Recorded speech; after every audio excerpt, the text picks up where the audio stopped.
야고보서의 마지막 말씀입니다. 우리 지난주에 보았던 7절부터 12절의 내용과 더불어서 성도들을 향한 야고보의 그런 간절한 권면이 담겨 있습니다. 야고보의 그 별명이 무엇이 있는지 혹시 기억나시나요? 그 어느 동물의 무릎을 닮았다 그랬는데요. 낙타 무릎입니다.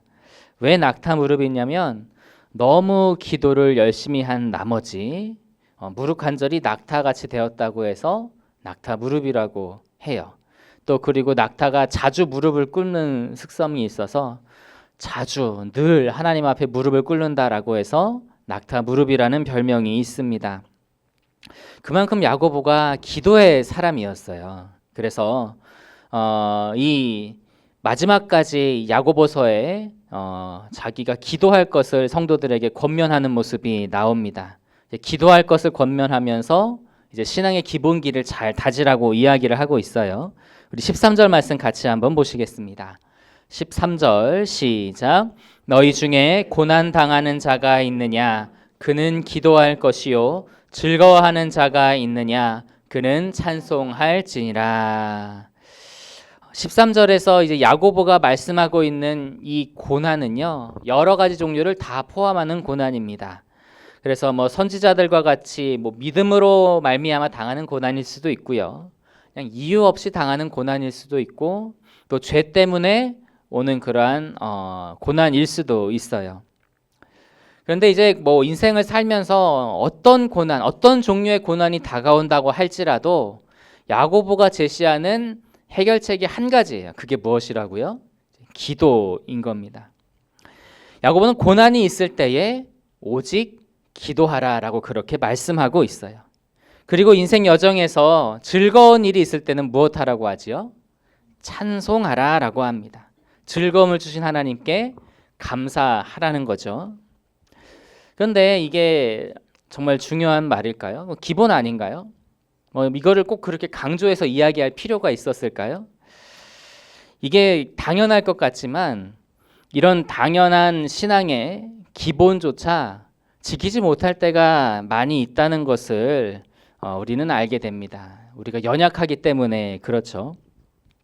실제로 이제 고난과 그런 어려운 일들이 있을 때에, 슬픔이 있을 때에는 하나님 앞에 즉시 기도하기보다는 원망이나 불평을 늘어놓거나 아니면 자기 연민에 빠져 있는 그런 경우가 의외로 많습니다. 또 인생이 형통해서 즐거운 일로 가득할 때에는 어때요? 하나님께 감사를 먼저 하기보다는 자기 자랑에 빠지거나 교만하는 그런 일들, 그래서 하나님을 잊어버리는 일들이 종종 있다라고 하는 거예요. 고난 중에는 기도하고 즐거울 때는 찬송하는 것이 기본 중에 기본인데도 그 기본기를 제대로 갖추지 못한 것이 사람의 연약한 모습이기 때문에 야고보는 이 기본기를 잘 갖추라고 권면을 하고 있는 겁니다. 사랑하는 성도 여러분, 우리는 인생을 살아가면서 때로는 그런 사막이나 광야 같은 길을 걸어가는 그런 고난의 순간을 겪기도 하고요, 때로는 오아시스를 만난 것과 같이 기쁨의 순간을 겪기도 합니다. 그럴 때마다 우리는 야고보의 오늘의 이 말씀을 기억하면서 이 신앙의 기본이 몸에 뵐 수 있도록 계속해서 우리의 삶에 적용해 나아가야 할 줄로 믿습니다. 그렇게 해야 신앙의 기본기가 하나하나 세워져 가는 거예요. 이 기본기는요, 부단히 연습하고 또 연습하고 반복해서 연습을 해서 내가 어떤 상황에 있을 때 자동적으로 내가 생각도 거치지 않고 무의식적으로 나오는 것이, 그게 바로 기본기가 다져져 있는 거예요. 그런데 야고보의 이런 권면에 당연한 얘기인 걸 하고 그냥 아무런 생각 없이 흘러 넘긴다면 정작 우리에게 그런 일들이 닥친 순간에서는 내 삶에서 기본기를 찾을 수 없을지도 모릅니다. 그러니 그 신앙의 기본을 부단히 갈고 닦고 연습하여서 우리 안에 그 기도의 기본기, 그 신앙의 기본기가 잘 세워지는 저 여러분 될 수 있기를 주님의 이름으로 축복합니다. 야고보는 다음으로 특별히 병든 자를 위해서 믿음의 기도를 하라고 권면을 하고 있습니다. 14절 말씀 같이 보실까요? 14절입니다. 시작. 너희 중에 병든 자가 있느냐? 그는 교회의 장로들을 청할 것이요 그들은 주의 이름으로 기름을 바르며 그를 위하여 기도할지니라.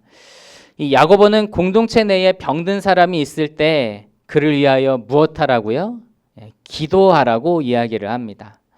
기도를 이야기하는데 그 기도하는 것에도 몇 가지 해야 할 그런 주의할 것들이 있어요. 그것이 무엇이냐면 먼저 교회의 장로들을 초청하라고 해요.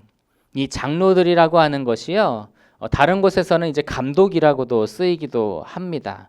교회의 대표자들인데 교회에서 이제 목양을 하는 그러한 직분을 담당한 사람들을 이야기를 해요. 지금이랑은 조금 다른 것이 있습니다.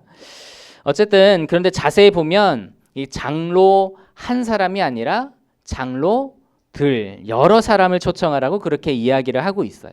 왜 그렇게 되냐면은 한 사람을 초청해서 한 사람이 기도해 줬다가 그게 낫게 되면 그 공로가 그 한 사람에게 갈 수 있기 때문에, 그래서 그것을 주의하는 것이죠.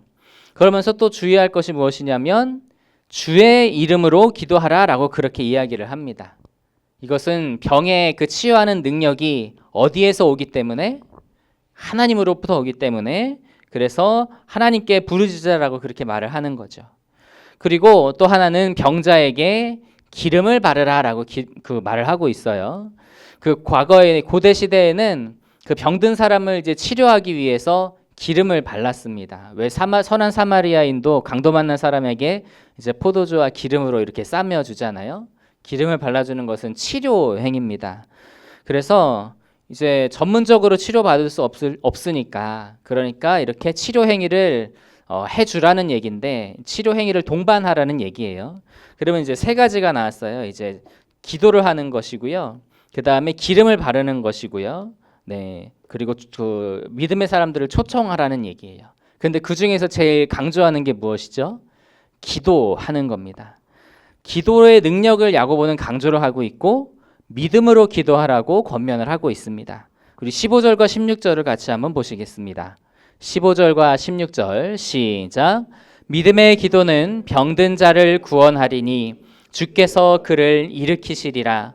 혹시 죄를 범하였을지라도 사하심을 받으리라.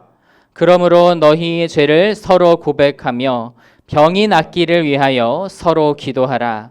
의인의 강구는 역사하는 힘이 큼이니라. 아멘. 야고보는 믿음의 기도가 병든 자를 어떻게 할 수 있다고요? 낫게 할 수 있다. 구원할 수 있다라고 하는데, 이 병든 자에게 구원은 그 병이 낫는 거잖아요. 병을 낫게 할 수 있다라고 그렇게 이야기하는 거예요. 믿음으로 기도할 때 병이 낫는 기적이 있다는 것이죠. 특별히 여기에서 그 죄를 범하였을지라도라고 말하고 있는데, 이것은 질병 중에서 그 죄를 범하였기 때문에 생기는 병에 대해서 이야기를 하는 겁니다. 물론 이제 모든 병이 다 죄 때문에 일어났다고 하는 건 아니에요. 그래서 혹시라고 써 있죠. 그래서 뭐 여러 가지 질병에 대해서 다 얘기를 하는데, 이제 혹시 죄로 말미암아 병이 생겼더라도 사심을 얻을 거다라고 말씀하는 거죠. 자, 어떤 이유로 병이 생겼든 간에 그 병이 낫기를 믿음으로 기도하라는 거예요. 왜냐하면은 의인의 기도에 하나님께서 역사하시기 때문이다라고 하는 사실입니다. 자, 그리고 마지막으로 야고보가 권하는 것이 무엇이냐면 이 미혹된 형제에 대해서 이야기를 하고 있는데, 우리 19절과 20절을 같이 한번 보시겠습니다. 19절과 20절입니다. 시작.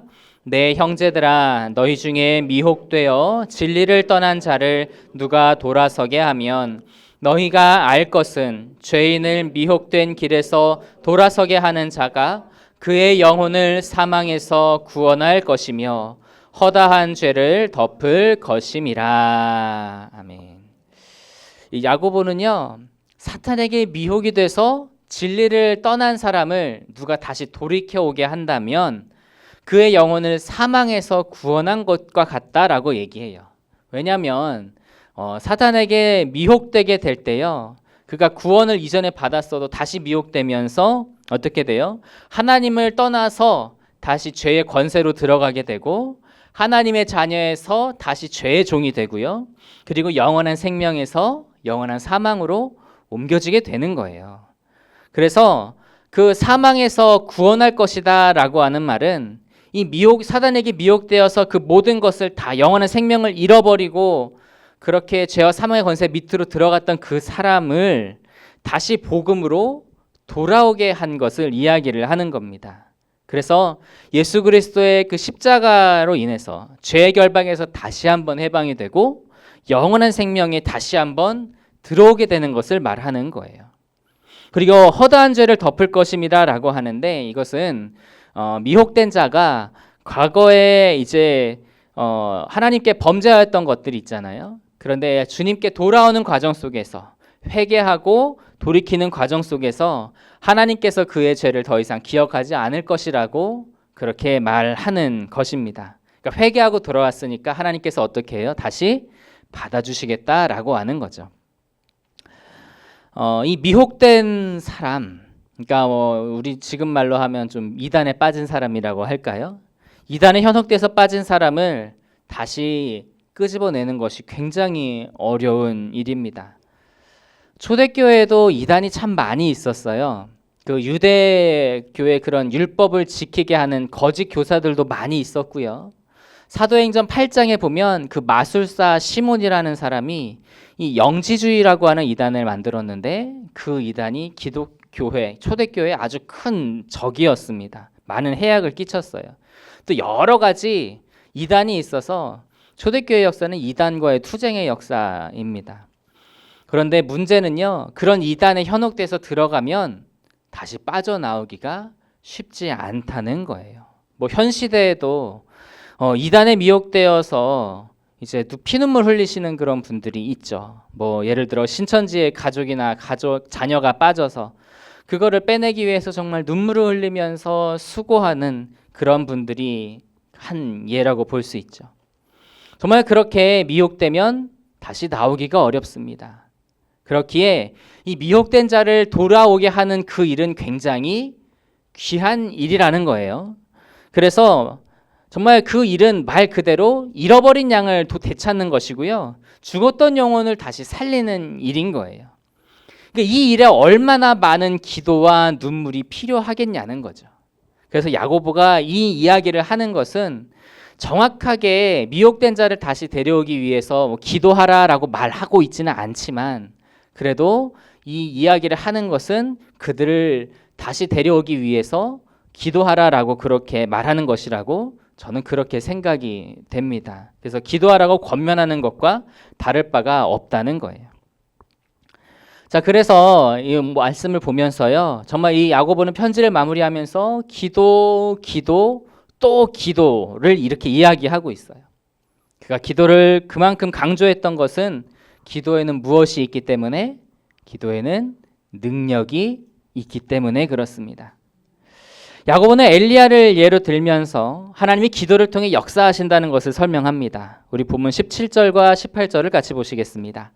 17절과 18절 말씀입니다. 시작.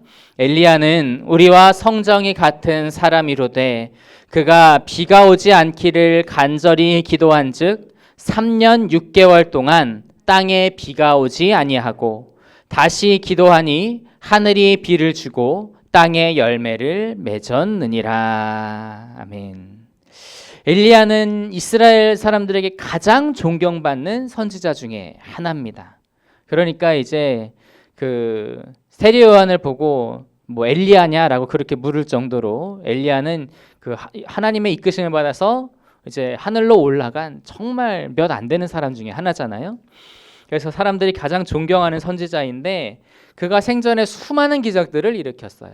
정말 많은 기적들을 일으켰고 오늘 말씀에서는 특별히 3년 6개월 동안 비를 내리지 않게 하기도 했고 또 그 가뭄이 한순간에 해갈되게 하기도 했다는 거예요. 그런데 이 모든 것이 그가 무언가 특별해서 그런 것일까요? 그가 무언가 잘난 것이 있어서 그런 걸까요? 아니라는 거예요. 엘리야와 역시 우리와 동일한 성정이 동일한 사람이었다라고 합니다. 엘리야도 배고픔을 느꼈고요. 엘리야도 두려움을 느꼈고 엘리야도 도망을 치기도 했습니다.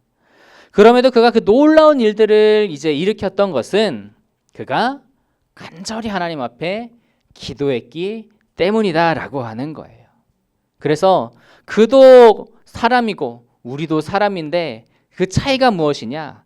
기도에서 차이가 난다라고 하는 거죠. 그래서 엘리야와 같이 그러한 것들을 그런 본을 받아서 기도하라라고 야고보는 말씀하고 있는 것입니다. 사랑하는 성도 여러분, 이 엘리야와 야고보 역시 우리와 성정이 같은 사람이고요. 그들의 기도에 응답하신 하나님은 우리의 기도에도 응답하시는 분임을 믿으시기 바랍니다. 그리고 그 믿음을 가지고 우리가 서로를 위해, 특별히 우리가 육신의 질병으로 고통받는 형제 자매들을 위해서 기도해야 할 것입니다. 또 그리고 거짓 영에 미혹되어서 진리를 떠난 자가 있다면 그가 돌아오기 위해서 또 힘써 간구해야 할 것입니다. 그리고 믿음을 극단적으로 거부하는 것도요, 악한 영의 역사이기 때문에 그들을 위한 기도 또한 필요할 줄로 압니다. 그래서 우리가 마음을 합해서 힘써서 기도하면, 서로를 위해서 기도하면 놀랍고 아름다운 역사가 우리의 기도 위에 맺혀지게 될 줄로 믿습니다. 그 믿음으로 오늘도 앞으로도 하나님 앞에 기도하며 나아갈 수 있는 저 여러분 다 되시기를 주님의 이름으로 축복합니다.